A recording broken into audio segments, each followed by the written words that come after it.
हाँ, आवाज आ रही है आपकी। हाँ पवन जी, मैं आपसे एक सवाल पूछना चाहता हूँ। हाँ, बोलो। उसके दो हिस्से हैं। एक तो जैसे कि खबरों में, पेड मीडिया में और फिल्मों में दिखाया जाता है कि जो एसपी होता है और एमएलए होता है, उसके बीच में कोई तो टक्कर वगैरह होती है। ऐसा भी होता है कि डीएम को मार देते हैं एमएलए के गुंडे। तो हम्म। एक पार्ट तो मुझे ये समझ में आता नहीं कि ऐसा कैसे पॉसिबल है, क्योंकि विधायक सीधे सीएम को चुन रहा है और सीएम डायरेक्टली एसपी को अपॉइंट कर रहा है। तो ये हम्म। एंटी तो होनी नहीं चाहिए, पहली चीज।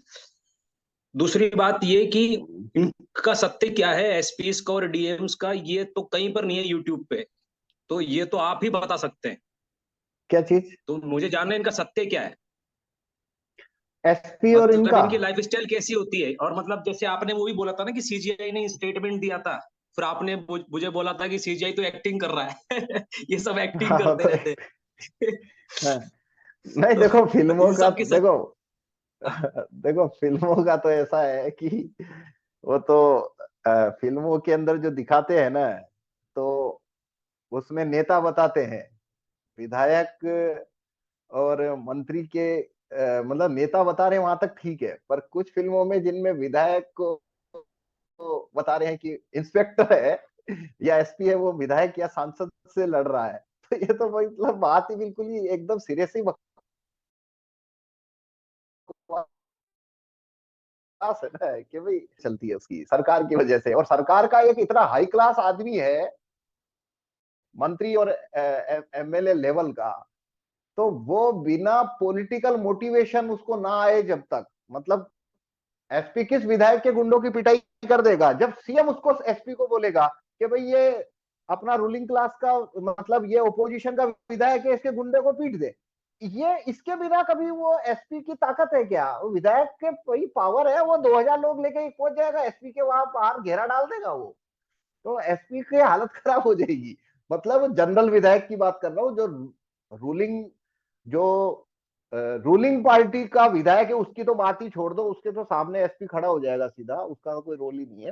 पर जो अपोजिशन का विधायक है, उसके खिलाफ अगर कोई पुलिस कभी कार्रवाई करती है, तो वो कब कर पाएगी? उसकी शर्त है जब सीएम बोलेगा उसको कि भाई ये विधायक है, अपोजिशन पार्टी का है, इस पे चढ़ जा तू, तो वो चढ़ जाएगा अब उसको वो लेके। पर वो वाला एंगल फिल्मों में कभी आता नहीं है। उसमें कैसे दिखाते हैं कि भाई ये इंस्पेक्टर है, और पहले तो एसपी पे तो शायद दो चार फिल्में बनी है, ज्यादा नहीं बनी है, वरना 1970 से 75 से ये इंस्पेक्टर को ही धकेल रहे थे कि भाई इंस्पेक्टर जो है ना वो लड़ रहा है विधायक से। भाई ऐसे प्रैक्टिकली ये पॉसिबल ही नहीं है कि ये, मतलब कि ये क्या मजाक है कि भाई धीरू भाई अंबानी का एम्प्लॉय है, वो अंबानी से लड़ रहा है। तो उसको नौकरी चलेगी क्या उसकी? वो रात को ही नौकरी जाएगी उसकी। तो ये व्यवहार में कभी भी नहीं होता है, बात ही सिरे से ही एकदम, मतलब जोक है ये तो। पर वो ये जोक क्यों चलाते हैं? ऐसा वो जोक इसलिए चला रहे होते हैं कि ताकि लोगों में ये मैसेज जाए। मतलब इसके पीछे दो तीन उद्देश्य हैं, उनमें से एक उद्देश्य तो क्या हुआ कि भाई पुलिस का, नेताओं का भ्रष्टाचार है, नेताओं का जो भ्रष्टाचार है उसके ऊपर चर्चा रखना, जिसको मैं समस्या उठाना बोलता हूँ। कि भाई कोई अगर समस्या होती है सोसाइटी में, मीडिया अगर उसे नहीं उठाएगा तो कुछ जेन्युइन लोग उठा लेंगे। जब वो जेन्युइन लोग उठाएंगे तो उसको वो इस डायरेक्शन से उठा सकते हैं जिससे उनको नुकसान हो जाए। तो कोई समस्या है और वो उनके किसी एक्ट की वजह से वो समस्या है, अब वो समस्या रहेगी उनको पता है। तो गलत रणनीति क्या है कि उस समस्या को उठने ना दिया जाए, क्योंकि समस्या तो दिखेगी ना, उसको कैसे क्या करोगे? तो तरीका क्या है? उस समस्या को उठाने के लिए अपने लोग छोड़ दो कि भाई ये समस्या को तुम उठाओ। तो और वो उस तरीके से उठाएंगे कि बस वो उठती रहेगी। ये समस्या उठाने का धंधा है, पूरा एक धंधा है, ये 100 साल से चल रहा है। हर जगह पे सबसे बड़ा धंधा है पॉलिटिक्स का, ये समस्या उठाने का धंधा। तो समस्या उठाने का जो धंधा है, वो धंधा को फिल्म वालों को लगा रखा था कि भाई भ्रष्टाचार है, भ्रष्टाचार है, तुम ये गीत इधर गाते रहा करो ताकि लोगों को लगे हाँ देखो कितना नेता कितने भ्रष्ट है, भ्रष्टाचार है, भ्रष्टाचार है, बोलते रहो। उससे भ्रष्टाचार तो खत्म होगा नहीं। और दूसरा ऐसे रहता है, वो एक प्रकार से ऐसा फ्रेम करने की कोशिश करती है ये सारी फिल्में कि नेता का भ्रष्टाचार है, उसकी वजह है ईमानदार पुलिस वाला नहीं है। अगर ईमानदार पुलिस वाला होगा तो नेता का भ्रष्टाचार नहीं होगा, है ना? तो पुलिस वाले को जब फाइट करते दिखाते हैं तो वो ये मैसेज कर रहे होते हैं कि देखो ये पुलिस वाला लड़ रहा है, इसने नेता को पकड़ लिया, कॉलर से घसीटते हुए लेके आ गया। वो मतलब वो क्या क्या, वो जैसे वो रेखा की कौन सी पिक्चर है, वो प्रेम चोपड़ा को पकड़ के वो पैदल पैदल घसीट रही है, वो सिंघम के अंदर घसीट रहा है, मतलब कुछ भी दिखा देते हैं जैसा भारत में कभी किसी ने आज तक कोई चीज ही ना देखी। खैर फिल्में जानी भी इसी के लिए जाती है, जो चीज नहीं होती है वही दिखाई जाएगी फिल्मों पे। जो चीज होती नहीं है उसको तो लोग वैसे ही देख लेंगे, तो फिल्मों में कौन जाएगा। तो फिर ये इस टाइप का, जैसे ये जितनी भी फिल्में बनती है उनके अंदर पहला तो ये इसको ऐसे कर लेते हैं कि हाँ भाई भ्रष्टाचार पे बात हो रही है, बात हो रही है और उठाया जा रहा है, समस्या उठाना है, मुद्दा उठाना।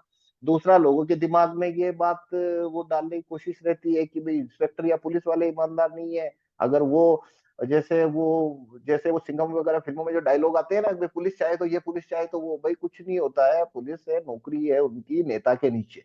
नेता निकाल देगा, इंक्वायरी डाल देगा, सस्पेंड कर देगा, तो 12 के भाव में ईमानदारी इधर उधर हो जाएगी। तो वैसा कभी नहीं होता है ना। तो एसपी है, कलेक्टर है, और ये सब एक तरह से सिंपल मीन एम्प्लॉय लोग हैं। मालिक इनके है वो नेता है, और जो ऊपर ऑफिसर बैठा है उसके नीचे ये बुरे तरह से दबे हुए हैं। अपनी मर्जी से ये, मतलब मंत्री उसको फोन करके बोल देगा ना कि आज शाम का तू खाना मत खाना, खाली सलाद ही खा लेना, तो वो वास्तव में खाना नहीं खाएगा, वो सलाद से काम चला लेगा। उनकी तो ये दशा है। तो उनसे आप ये होप करो कि वो अपने सिस्टम के उन लोगों से लड़ाई करेंगे, तो ऐसी लड़ाइयां जो आती है सामने मीडिया में कभी कभी, वो सब स्पॉन्सर्ड होती है। मतलब रूलिंग पार्टी जो है वो ओपोजिशन को तोड़ने के लिए, ओपोजिशन का वो करने के लिए वो बोलेगी एसपी को या डीआईजी को या किसी को कि भाई इसके ऊपर चढ़ जा। तो फिर उससे पब्लिक में लगेगा देखो ये ईमानदार आदमी। ऐसा नहीं होता है। जैसे अभी ये है आपके सीबीआई है, तो अब सीबीआई का डायरेक्टर है, वो ऑर्डर किससे लेता है? पीएम से लेता है। तो पीएम सीबीआई डायरेक्टर को, या ईडी जो है ईडी का डायरेक्टर है, तो उसको वो बोलेगा भाई तू चढ़ जा इस पे, आरजेडी के सांसद पे चढ़ जा, इस पे चढ़ जा। तो वो उधर चढ़ जाएगा, बस काफिला उधर घुमा घुमा देगा उसका। वो क्या, मतलब उसको बोलो भाई अमित शाह पे चढ़ जाए तो चढ़ जाएगा क्या वो? भाई उसकी औकात है सीबीआई डायरेक्टर की कि भाई चल तू बीजेपी के मंत्री के खिलाफ में खोल फाइल। पर कभी कभी आप क्या देखोगे कि वो बीजेपी के किसी सांसद के खिलाफ भी फाइल खोल देगा। तो वो कब खोल देगा? जब पीएम उसको बोलेगा भाई ये तू मेरे को हटाने का षड्यंत्र मत चला, तो वो बोले और वो रुक नहीं रहा है, तो फिर पीएम बोलेगा ठीक है मैं भेजता हूँ सीबीआई तेरे पीछे, अभी तो सीबीआई जाएगी। तो बस वो रुक गया अब। तो ये सब लोग नेताओं के लिए काम करते हैं भाई, स्ट्रक्चर ही ये है। अब सॉल्यूशन इसका एक ही है, एसपी को जब आप वोट वापसी पासबुक के दायरे में लाओगे उसी समय तो वो नेता के चंगुल से आजाद होएगा, वरना एसपी ईमानदार होके भी कर क्या लेगा बेचारा? नौकरी तो उसकी उनके हाथ में पड़ी है।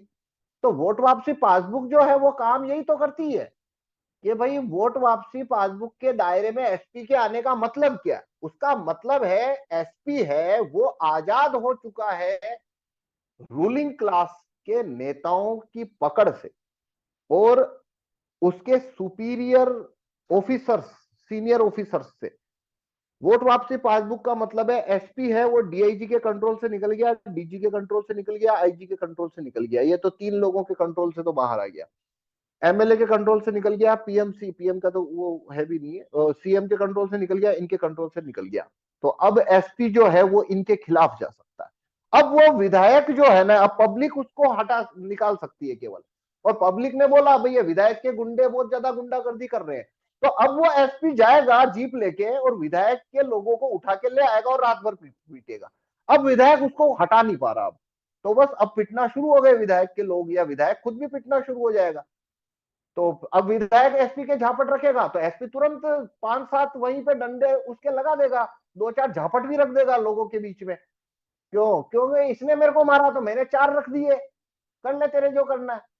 अब जूरी सिस्टम है तो जूरी के सामने पहले भाई ये बात रिकॉर्ड पे है भाई पहले इसने झापट मारा था, तो अब वो बच जाएगा वो। लेकिन अब अभी इधर तो जज सिस्टम है, तो एसपी क्या विधायक को पकड़ लेगा? वही उसकी हैसियत है, नौकरी जाएगी उसकी। उसको जिला दे के रखा है। सभी एसपी सभी आईपीएस ऑफिसर को जिले नहीं मिलते किसी को गोदाम दे के रखते हैं, किसी को कहाँ लगा के रखते हैं, उल्टे सीधे बहुत सारी डिपार्टमेंट है इनके पास, वहां घुसा के रखते हैं। RI, ये रिजर्व पुलिस लाइन उधर घुसा दिया, हाँ भाई SP है तू इधर बैठ, तो क्या है, करियर खत्म है, कोई नहीं सुनता अब उसकी, टेस्ट ही चला गया नौकरी का उसका। तो ऐसे करके होता है। तो वोट वापसी पासबुक जो है उसका इंपॉर्टेंट रोल ही यही है असल में, कि वो पुलिस वाले को इनसे आजाद कर देगा, और अब वो इनके खिलाफ में कार्रवाइयां करना शुरू कर सकता है।